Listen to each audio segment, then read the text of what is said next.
Here's your rewritten version. Same length and tone, just smoother and more natural for a US audience. My parents refused to watch my sick child because they weren't willing to give up their weekend. I missed an important meeting that could have gotten me a promotion and helped us stay afloat. When I told them I wouldn't help them anymore, they started demanding money. So I moved out and cut contact. Now they're calling, crying on the phone. Would you like me to shape it into a full emotional YouTube story intro next? This is the story of how I finally realized my own mother saw me not as her daughter, but as her personal ATM and therapist, a truth that shattered me but ultimately set me free. It all started with a sickening betrayal that cost me everything I'd worked for, and ended with her trying to use my own child as leverage. Okay, so let me set the scene. I'm 31, a single mom to my amazing son, Gregory, who's 6. We've been on our own since he was 2. His dad moved across the country for a fresh start, and honestly, the most we ever get from him are a couple of $20 birthday cards a year, if he even remembers. Life isn't easy. I've been grinding away at the same admin job for 4 years. It pays the bills, barely. Between rent, childcare, and Gregory's asthma medication, it's a constant, dizzying juggle. For 6 months, I'd been working myself to the bone, taking on extra projects, staying late, basically doing everything possible to prove I deserved a promotion to executive assistant. This wasn't just a fancy title, it was a salary bump that, to some, might not seem like much, but for us, it was everything. It was the difference between constantly checking my bank account before buying groceries and finally being able to breathe a little. My boss, Andrew, had been hinting for weeks that I was the front runner. Finally, he scheduled my interview for a Friday at 2 p.m. I had it all planned out, Gregory at school, a long lunch for the interview, back at my desk by 3:30. Perfect. Then Wednesday night hit. Gregory started with that cough. Not his normal cough, but that deep, barking seal cough that always signals an asthma flare-up. By Thursday morning, he had a fever of 101.3. I knew there was no way he was going to school Friday. I called in sick myself Thursday, took him to the pediatrician. Steroids, rest for 48 hours. When we got home, I immediately called my mom. That was my first mistake. I just assumed, given the circumstances, she would help. My parents live about 25 minutes away, in the same suburban development they've been in since I was born. My dad's semi-retired, my mom doesn't work. They eat out 3 times a week, take weekend trips to their lake house. They live a comfortable life. They've always been emotionally distant, but they'd occasionally watched Gregory in true emergencies. So, I called my mom, explained everything. There was this long, pregnant pause on the phone. Then she said, and I swear I wish I was making this up, "Oh, honey, this weekend isn't good for us. Your father and I are going to the Williams anniversary party Saturday, and I need Friday to get my hair done and prepare. You know how these things are." I was stunned. I reminded her this promotion meant financial stability for her only grandson. I wasn't asking for the whole weekend, just 2 hours on Friday afternoon. 2 hours. She let out that long-suffering sigh I've heard my entire life. She said she just couldn't rearrange everything last minute, and maybe this was a sign I needed to reevaluate my priorities as a mother. I hung up. I just hung up before I said something I'd truly regret. I called everyone else I could think of, friends, neighbors, even Gregory's friends' parents. But on such short notice, with him being sick, nobody could help. I tried calling my boss to reschedule, but he was in meetings all day. I left a message with ISA in HR, explaining my situation, hoping for Monday. Friday morning, the email came. Andrew had a packed schedule. Juliet from HR explained they needed a decision by Tuesday. The interview had to happen Friday, or not at all. My heart sank. I was absolutely devastated, but I replied that I understood and would have to withdraw. Gregory spent Friday alternating between cartoons and naps on the couch. I just tried not to cry every time I thought about what this meant for us. Around 4 p.m., my phone buzzed. A text from my mom. How did the interview go? Did you make it work? I stared at my phone in disbelief. It was like she'd completely forgotten our conversation, or maybe, in her mind, I was just supposed to magically solve the problem without her help. I didn't respond. Saturday morning, another text. We're heading to the Williams party. You and Gregory should come by for dinner tomorrow. I'm making pot roast. As if nothing had happened. As if she hadn't just cost me the opportunity I'd been working toward for months. I finally called her Sunday morning. Gregory was watching TV. I told her we wouldn't be coming for dinner and that I was hurt by her refusal to help when I needed her most. Her response was chilling. You can't expect me to drop everything every time you have a crisis. I raised you, and now raising Gregory is your responsibility. The conversation went downhill fast from there. I reminded her that in the 4 years since Gregory's father left, I'd asked for her help maybe 5 times total. She countered by listing all the birthday and Christmas gifts they'd given him, as if presents make up for actual support. I pointed out how many times I'd helped them, setting up their smart TV, driving my dad to physical therapy after his knee surgery, helping them move furniture. She dismissed it as, things family just does. By the end of the call, I was shaking with anger. I told her I needed some space, that maybe it was time I stopped dropping everything to help them when they never seemed to have time for me or Gregory. Then she got quiet. You know, we were hoping you could help us out with some expenses this month. Your father's medication costs went up, and with the property taxes due, I couldn't believe it. In the same conversation where she refused to acknowledge how her selfishness hurt me, she was asking for money. Money I now wouldn't have because of the promotion I missed. Because of her. I told her I couldn't help financially right now, especially after losing this opportunity. She mumbled something about how family should support each other. The irony was not lost on me. Then she hung up. Monday morning, the official email came. The position had been offered to someone else. Someone who managed to show up for their interview. I took my lunch break in my car and just cried for a solid 20 minutes. Then I washed my face and went back to my desk like nothing had happened. That evening, my dad called. Small talk about the weather, neighborhood gossip, then he awkwardly transitioned. Your mother told me about your conversation. He tried to smooth things over, saying she didn't mean to be unsupportive, but they really were counting on me for bills this month. When I reminded him about the missed interview, he just said, these things happen, honey. There will be other opportunities. It's been 3 days now. Gregory is better and back at school. I'm back at my desk, watching the person who got my promotion learning the ropes. My parents?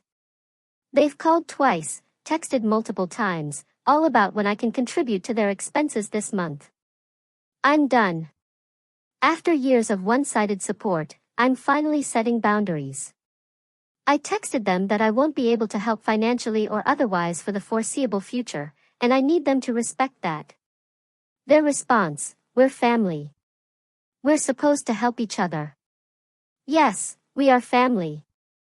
But apparently, that only matters when they need something from me. I don't know what happens next. Part of me feels guilty for cutting them off, but another part feels like I should have done this years ago. Gregory keeps asking when we're going to visit Grandma and Grandpa, and I just don't know what to tell him. It's been just over 2 weeks since that last text, and things have taken a turn I honestly didn't expect, even with my parents' track record. After I sent that text, they went silent for exactly 3 days. I actually started to wonder if maybe they were reflecting on their behavior, or at least respecting my boundaries. That hope evaporated Tuesday evening. I was making dinner for Gregory and me, just some boxed mac and cheese with hot dogs, his favorite comfort food. My phone lit up with a message.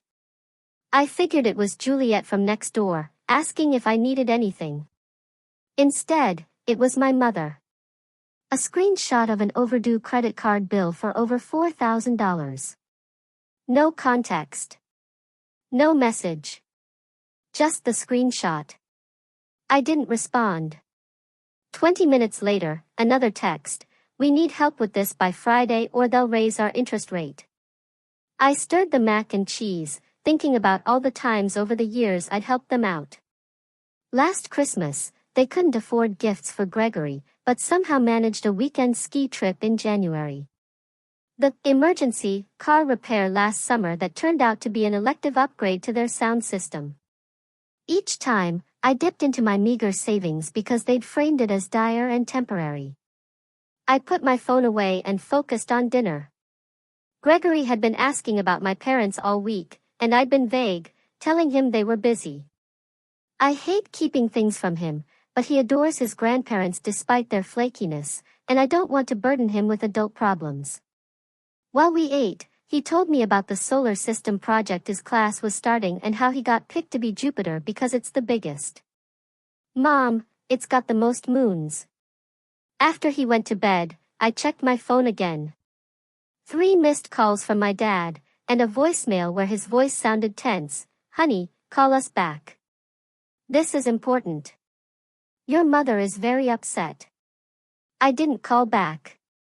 Instead, I sent a text, reiterating that I couldn't help financially right now, especially after missing the promotion. Then I turned my phone on silent and spent an hour applying for new jobs. The promotion fiasco had been a wake-up call. 4 years of loyalty to a company, and I was still easily replaceable. I needed to look out for Gregory and myself first.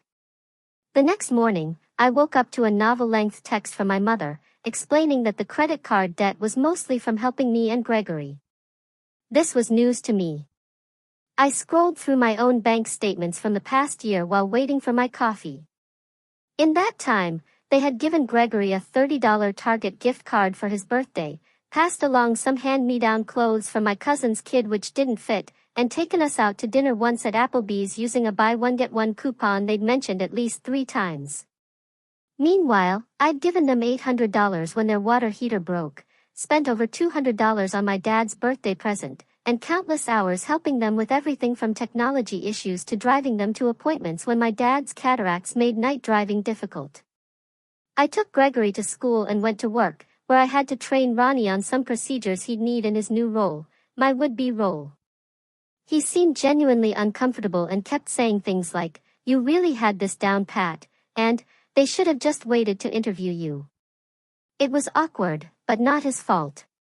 During lunch, my phone buzzed with an unknown number. Thinking it might be from one of the job applications, I answered. It was my Aunt Isla, my mom's sister, whom I speak to maybe twice a year.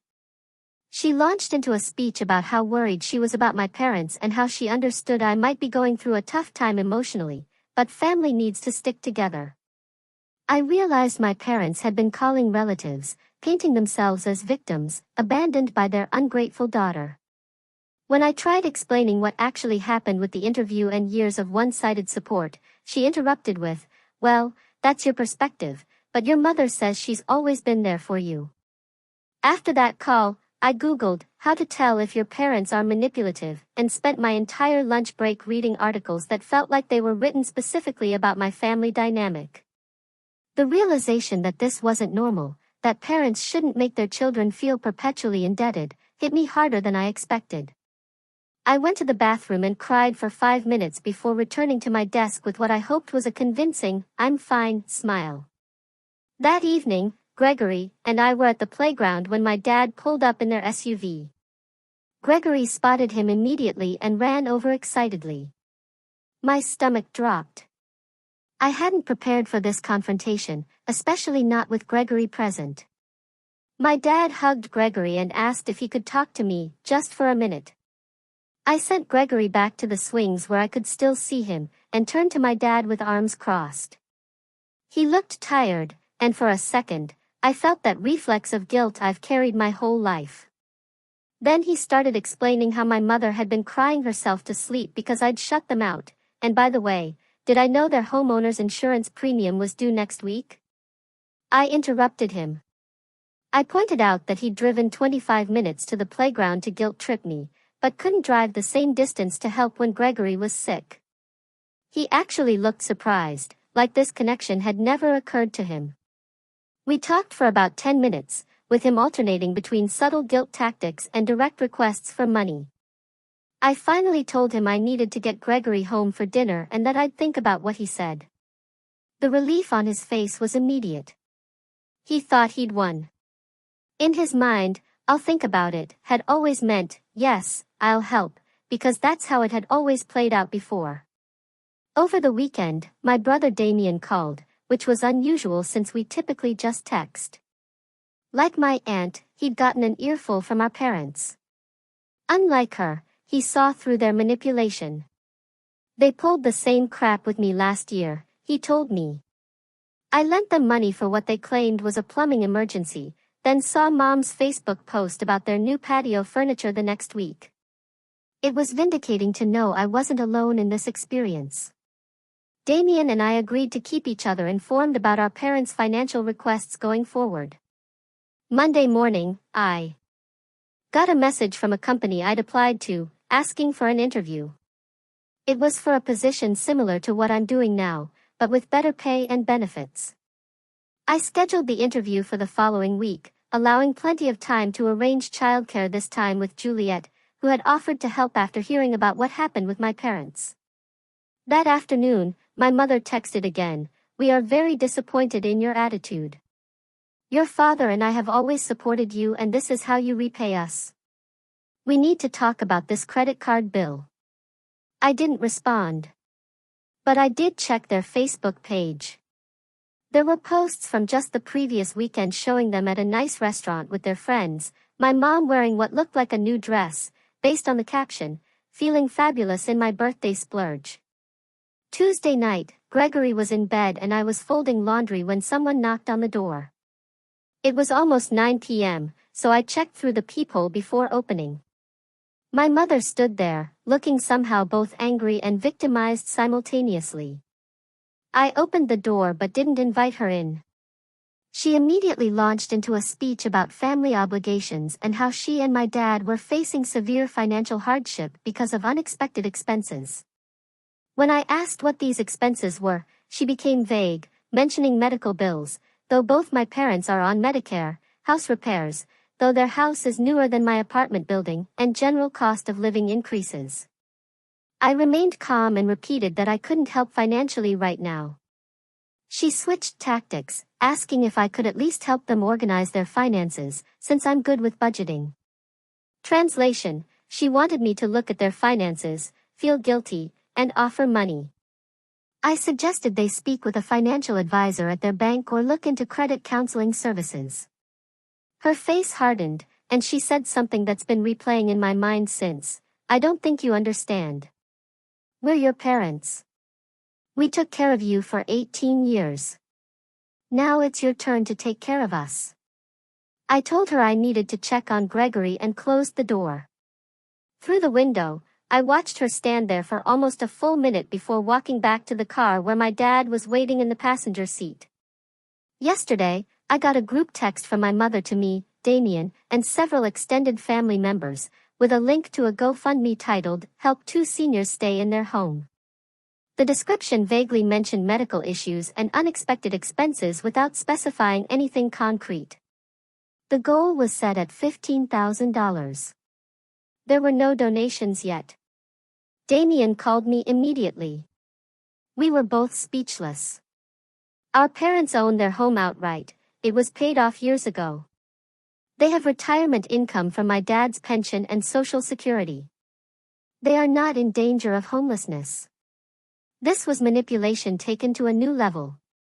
I haven't responded to the group text, neither has Damien, but my aunt has already messaged me privately, asking why I won't step up for my parents given everything they've done for me. I'm still processing all of this while preparing for my job interview next week. Gregory keeps asking why we haven't visited Grandma and Grandpa, and I'm running out of excuses. Part of me feels like I'm being cold-hearted, but another part feels like I'm finally standing up for myself after years of being taken advantage of. This morning, I received an email from my dad with "Urgent, please read" in the subject line. The body of the email just said, "We need to talk face to face." It's about the house. I don't know what to expect next, but I'm trying to stay strong in my boundaries. The job interview next week feels like a potential fresh start, a chance to move forward without the constant drain of supporting people who seem incapable of supporting me when I truly need it. It's been 3 weeks since that last update, and I'm still trying to process everything that's happened. After my dad sent that urgent email about the house, I decided to meet with them in a public place. I suggested the Starbucks near Gregory's school last Saturday morning. I figured the public setting would keep things civil, and I could pick up Gregory from his friend's sleepover right after. I arrived early and grabbed a table in the corner. My parents walked in 15 minutes late, typical. My mom was wearing her designer sunglasses and carrying her Coach purse, the one I helped her pick out for her birthday last year. My dad had on his golf shirt despite the cool weather. Neither of them looked like people in dire financial straits. As soon as they sat down, they started talking over each other about how their mortgage company was harassing them about missed payments. I interrupted to point out that they'd told me multiple times over the years that their house was paid off. There was this awkward silence, and then my mom admitted they had taken out a home equity line of credit 3 years ago. Apparently, they'd used it to renovate their kitchen, take a cruise to Alaska, and help out with expenses. When I asked why they hadn't mentioned this before, my dad mumbled something about not wanting to worry me. The truth became clear as they explained further. They'd been making minimum payments, mostly covering just the interest, and now the bank was concerned about their payment history. They weren't facing immediate foreclosure, they were just being asked to make regular payments on time. I felt this weird mix of relief that they weren't actually losing their home, and frustration at the manipulation. I asked about the GoFundMe, which had accumulated a grand total of $175 from 3 donors. My mom waved her hand dismissively and said it was, just in case things got worse. I explained again that I couldn't help them financially, especially now that I knew the real situation. I suggested they talk to a financial advisor about possibly refinancing or making a payment plan. My dad started to argue, but I stood firm. The conversation ended with my mom sniffling into a napkin and my dad staring silently into his untouched coffee. I left feeling drained, but somehow lighter. I picked up Gregory, who was full of stories about his sleepover, and we spent the rest of the weekend doing homework and watching movies. I tried to put my parents out of my mind and focus on my upcoming job interview. The interview went surprisingly well. The position was with a smaller company but offered better pay and more flexibility. The manager, Douglas, seemed genuinely interested in my experience, and when I explained my childcare situation, without going into the drama with my parents, he mentioned that they had a work-from-home option for parents when kids were sick. I tried not to get too excited, but it felt promising. Then last Tuesday, while I was making dinner and helping Gregory with his Jupiter project, he was painting papier-mâché, and our tiny kitchen table was covered in newspaper and glue. My phone pinged with a text from my Aunt Isa. It was a screenshot of a Facebook post from my mom. Sometimes the hardest part of being a parent is watching your child make poor decisions. Praying for guidance during this difficult time.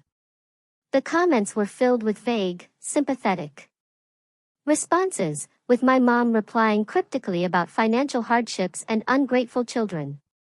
My aunt's message below the screenshot said, "What's going on? Your mom is posting concerning things." I didn't respond immediately. Gregory and I finished his planet, cleaned up the kitchen, and went through his bedtime routine. After he was asleep, I drafted several responses to my aunt, but deleted them all. How could I explain years of one-sided support and manipulation in a text?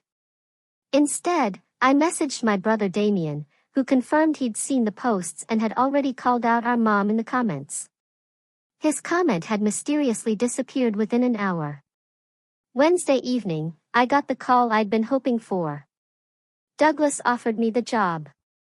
The salary was $2,000 more than what the promotion would have been, plus better benefits and that crucial flexibility for Gregory's needs.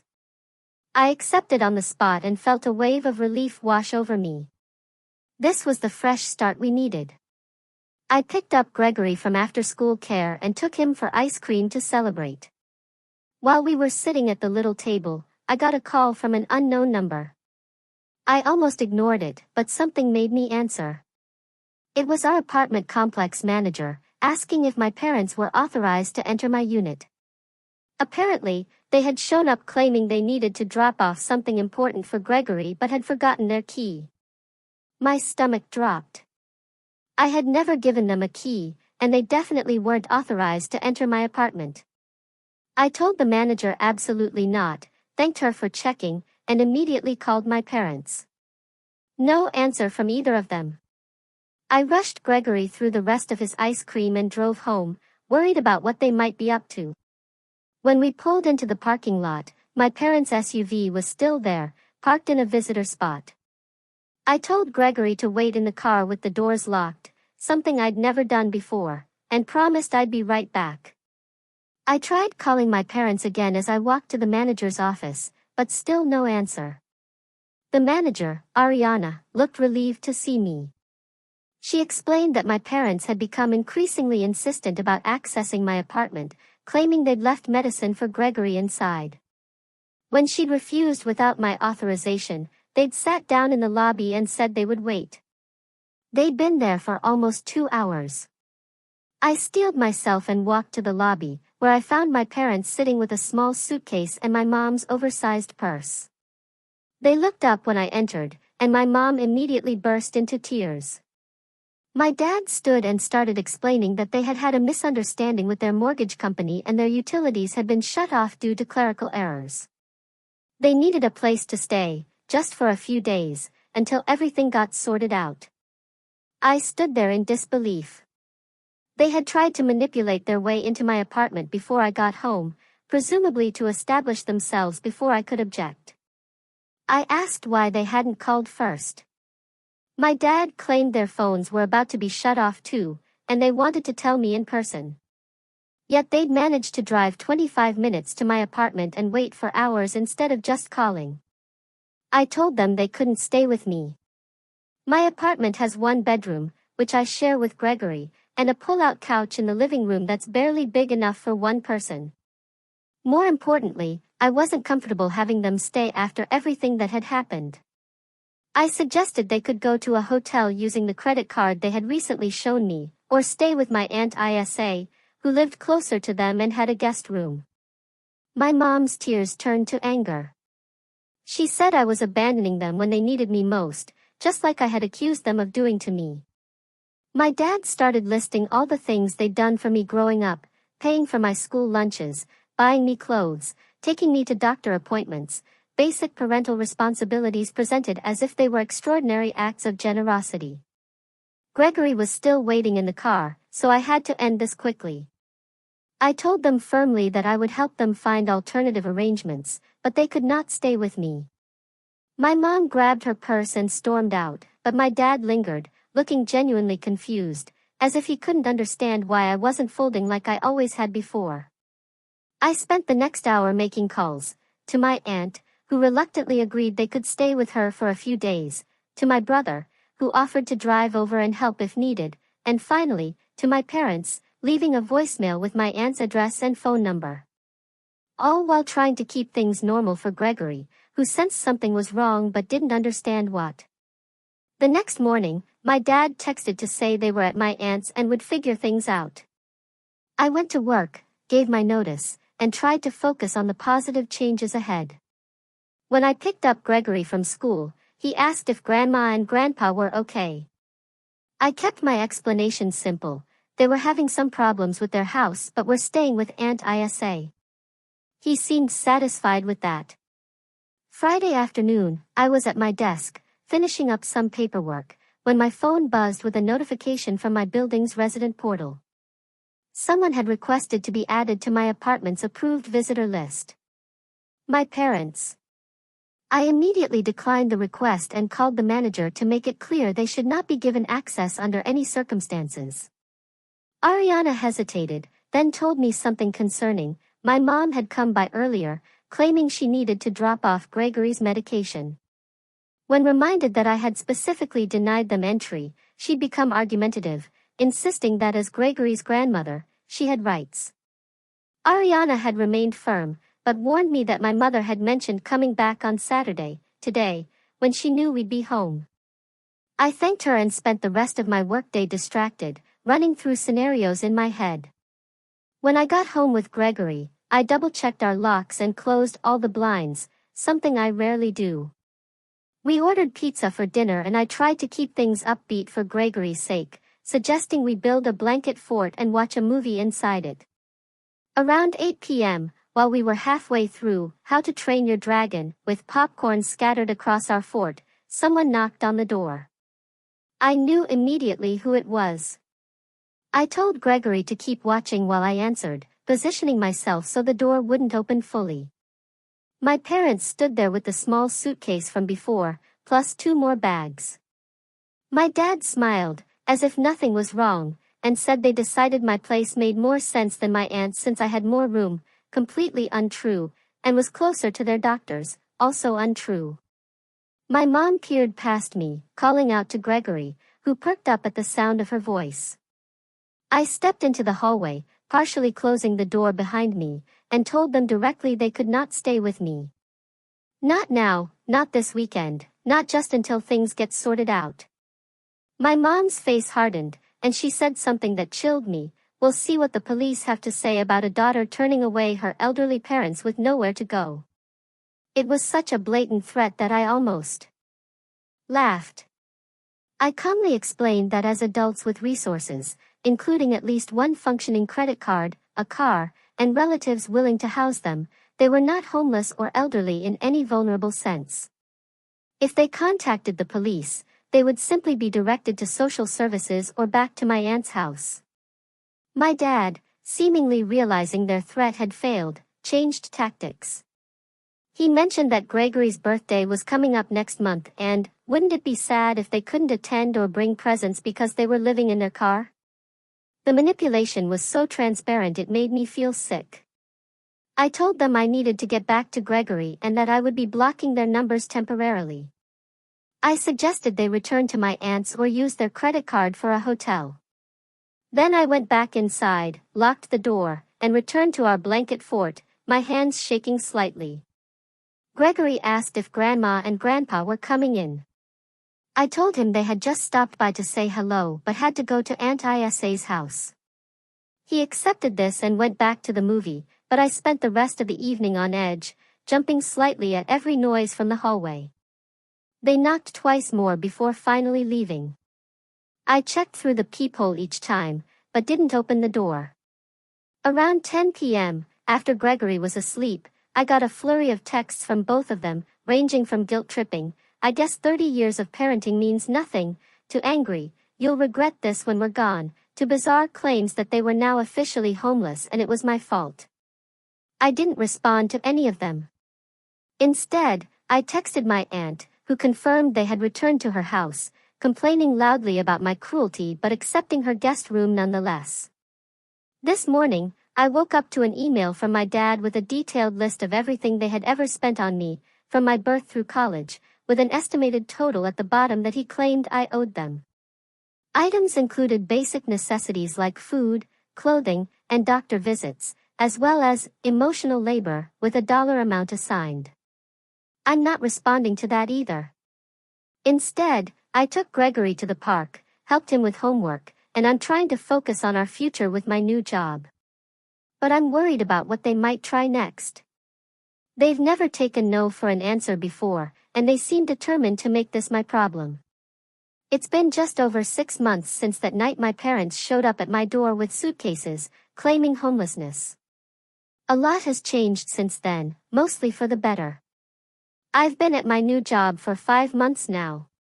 The promised flexibility has been real. When Gregory had an asthma flare-up last month, I worked from home for 3 days without any guilt trips from management.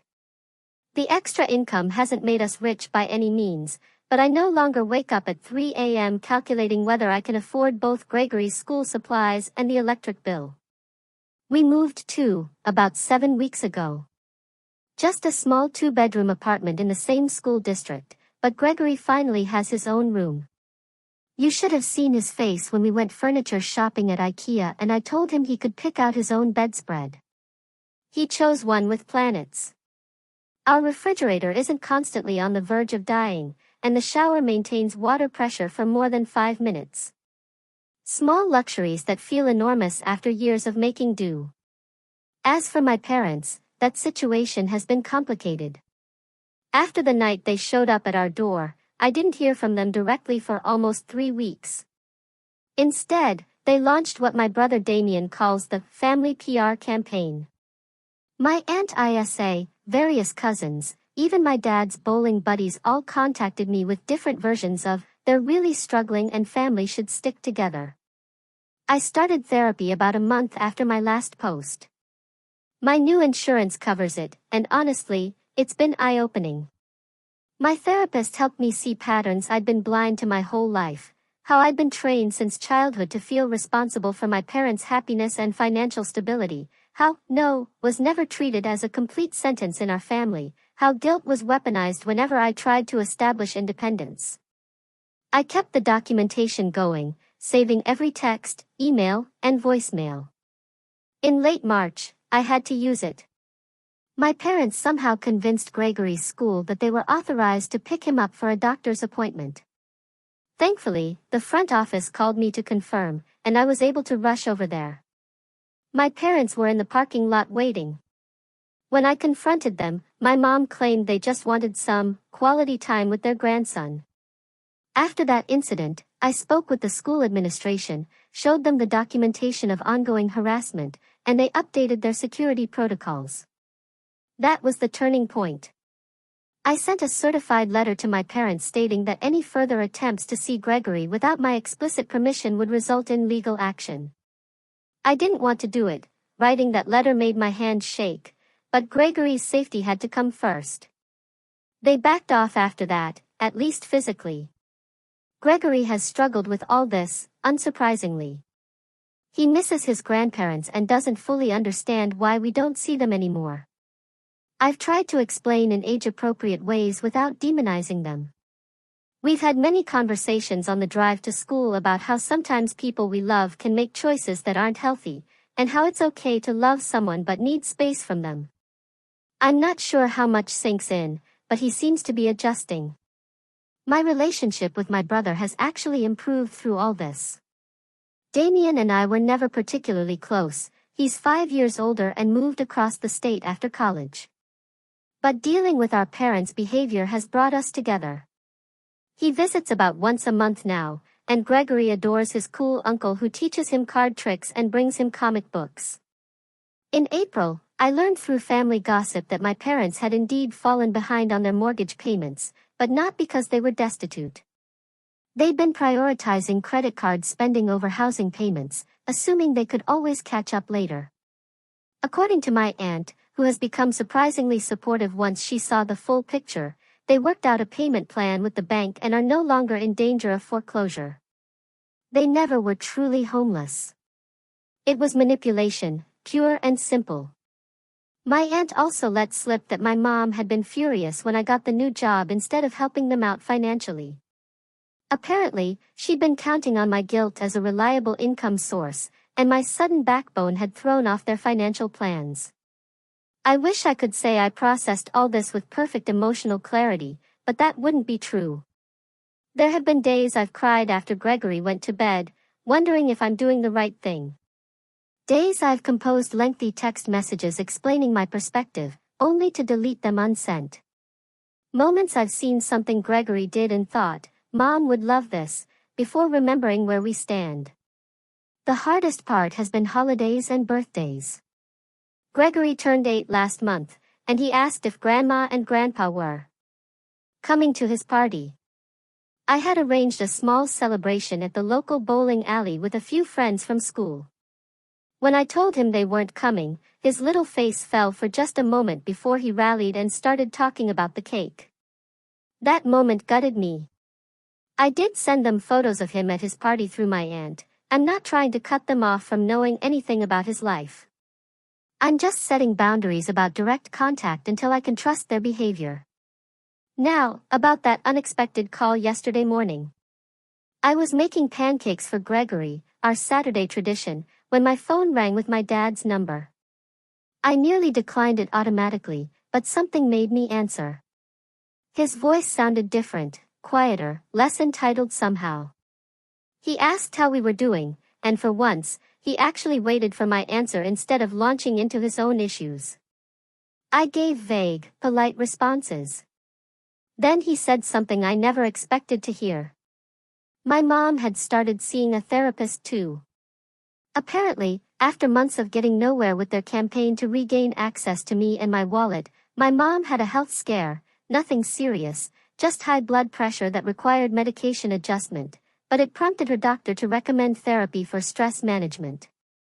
She'd been going for about 6 weeks. According to my dad, her therapist had been helping her recognize some of her behavior patterns. He said she was starting to understand how her actions had pushed me away. There was no grand apology, no dramatic promises of change, just my dad saying she was working on some things and seeing things differently. He just said they'd like to gradually build some kind of relationship on whatever terms I was comfortable with. I told him I needed time to think about it, and he accepted that without argument. Another surprising change. Before hanging up, he mentioned that they'd set up automatic payments for their mortgage and were working with a financial advisor at their bank. It felt like he was trying to show they were addressing the problems that had led to their homelessness claims. I'm still not sure what to do with this development. 6 months of therapy has taught me to be cautious about getting pulled back into old patterns, but it's also helped me recognize that relationships can evolve if both parties are willing to do the work. The question is whether my mom's therapy is genuine self-reflection or just another tool to get what she wants. For now, I'm taking it day by day. I've suggested to my dad that we start with occasional emails, sharing updates about Gregory, photos, school achievements, that kind of thing. No in-person visits yet. No financial discussions. And absolutely no unsupervised contact with Gregory. He seemed surprisingly okay with these terms. My therapist has suggested that true change takes time to prove itself. Words are easy, consistent actions over months or years are what matter. So I'm proceeding with cautious optimism, but keeping my boundaries firm. Life isn't perfect. Our new apartment has a persistent dripping sound in the bathroom that the maintenance guy can't seem to fix. My car made a concerning noise last week that I'm ignoring because I don't want to know what it will cost to repair. Gregory still sometimes has nightmares and crawls into my bed at 2 a.m. My new job has its own stresses and office politics. But underlying all these ordinary challenges is a new feeling I'm still getting used to, the sense that I'm finally steering my own life instead of just reacting to everyone else's emergencies. It's both empowering and terrifying. I don't know what the future holds with my parents. Maybe they're truly changing. Maybe this is just a more sophisticated manipulation. Either way, I'm no longer the person who will sacrifice her future and her child's well-being to meet their demands. My life is mine now, and Gregory's is too.